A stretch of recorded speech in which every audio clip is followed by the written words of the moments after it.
Salut tout le monde, petite démo rapide du petit jeu Space Shooter créé à l'aide du moteur Unity 3D.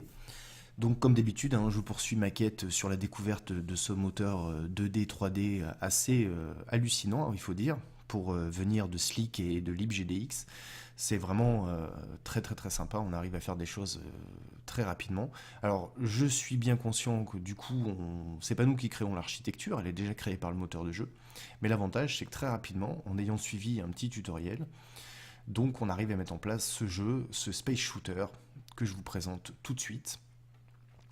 Donc on utilise très peu d'éléments, principalement donc là pour l'instant on n'a qu'une scène, d'accord. On utilise des modèles 3D. Donc vous voyez qu'ici par exemple j'ai implémenté l'astéroïde, on verra tout à l'heure notre personnage ici, et puis on peut aussi choisir d'ajouter des ennemis que j'ai désactivés là vous voyez ici dans le panneau de contrôle pour la démonstration. Et donc en utilisant des modèles 3D on a un rendu vraiment super puisque quand on fait une rotation ou un tilt du personnage on a quelque chose d'assez génial. On a rajouté aussi une lumière, des lumières plus exactement, d'accord, il y en a trois. Donc ça c'était proposé par le tutoriel, c'est une très très bonne idée. Du coup, comme on est en 3D, on a des effets très sympas sur le petit personnage qui est représenté ici par ce joueur, par cet asset plutôt. Et donc qui est par le Game Object, représenté par le Game Object Player. On a une main caméra bien entendu, voilà, après on a certains backgrounds, des messages GUI et un game controller pour contrôler l'intégralité bien sûr de notre jeu, ainsi qu'un boundary qui fait l'ensemble du... Alors ça je vais pas le détailler, c'est pour éviter justement c'est pour supprimer, éliminer plutôt les lasers ou les astéroïdes qui sortiraient de l'écran, voilà. Très rapidement, on est parti pour la démo. J'ai bien mis Maximize on Play pour avoir un maximum de sensations, on va dire. C'est parti. Vous remarquez qu'ici, on a choisi Web Player. Gros avantage, c'est que je vais pouvoir générer donc directement mon test sur Internet. Alors, pour ça, Unity est vraiment super. Il n'y a eu qu'un clic à faire. Bon, alors, la démo, c'est parti. Donc, évidemment, il y a la musique, les astéroïdes qui descendent les uns après les autres. On a donc des vagues d'assaut d'astéroïdes. Il faut, bien entendu, pour éviter de perdre, dans un premier temps, les éviter. Vous voyez que quand je tilte mon player, vous voyez des effets de lumière dessus qui sont très sympas. La petite lumière verte sur le côté.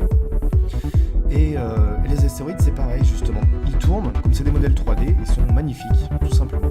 Donc, évidemment, c'est pas moi qui les ai créés, c'était fourni dans le tutoriel. Et on est parti pour la destruction d'astéroïdes. Prochaine vague, alors vous avez pu le voir, il y a des effets de particules très sympas lors de la destruction d'un astéroïde. Et c'est vraiment tout simplement super. Attention, prochaine vague. Donc à chaque fois qu'on tue un astéroïde, on gagne 10 points ici dans la barre de score. Et pour l'instant, donc, on ne peut pas gagner le niveau, on peut juste perdre. Et perdre, c'est simplement se prendre un astéroïde en pleine tête. Voilà, donc pour l'instant j'en suis là au niveau du jeu, c'est très très simple, vous voyez, c'est vraiment les bases vraiment du moteur de jeu. Et je vais faire exprès de perdre. Voilà, ça c'est fait. Et voilà, bien sûr, le jeu propose après de recommencer au bout d'un certain temps. Ici, je vais sortir, j'ai pas envie de recommencer, mais on pourrait tout à fait. Donc, résultat, très très très satisfaisant en un minimum de temps, avec bien entendu des assets fournis, mais ça, vous avez plein de banques de données, de modèles sur 3D pour implémenter vos jeux, c'est pas un problème pour, comment dire, alimenter vos jeux plutôt, c'est vraiment super. Pour ma part, je suis surtout impressionné par la rapidité de mise en place d'un jeu. Alors, il faut évidemment s'habituer avec la logique de Unity qui est complètement différente, en tout cas un petit peu, on va dire. Pas totalement différente d'une gestion du type avec une librairie libgdx par exemple. La puissance des préfabs, ça c'est vraiment super. On crée un objet. Cet objet-là pourra être réutilisé après dans le jeu. C'est ce qui est le cas dans ce jeu.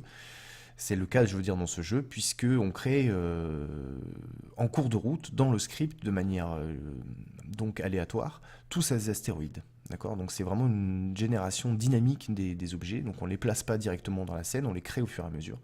Et donc celui-ci c'est un préfab qui est créé, dont on a le descriptif ici, et je peux le réutiliser quand je veux. Voilà, c'est vraiment super. Il suffit que je fasse une modification ici et automatiquement tous les autres prefabs, tous les autres entités GameObject qui vont utiliser ce prefab seront mises à jour. C'est tout simplement génial. Voilà. Donc du coup, suite à ce succès, donc j'ai bien envie bien sûr de continuer et d'implémenter la fin de ce jeu avec des ennemis, etc. Je vous tiendrai au courant par la suite. Toujours est-il que je me suis lancé aussi le défi de faire un premier jeu 3D qui viendra donc dans très peu de temps. Je vous dis à très vite sur la chaîne YouTube et n'hésitez pas à venir voir donc les démonstrations des derniers petits jeux sortis grâce à Unity ou encore grâce à LibGDX. A très vite et d'ici là, n'hésitez pas, éclatez-vous et testez Unity. À bientôt, ciao.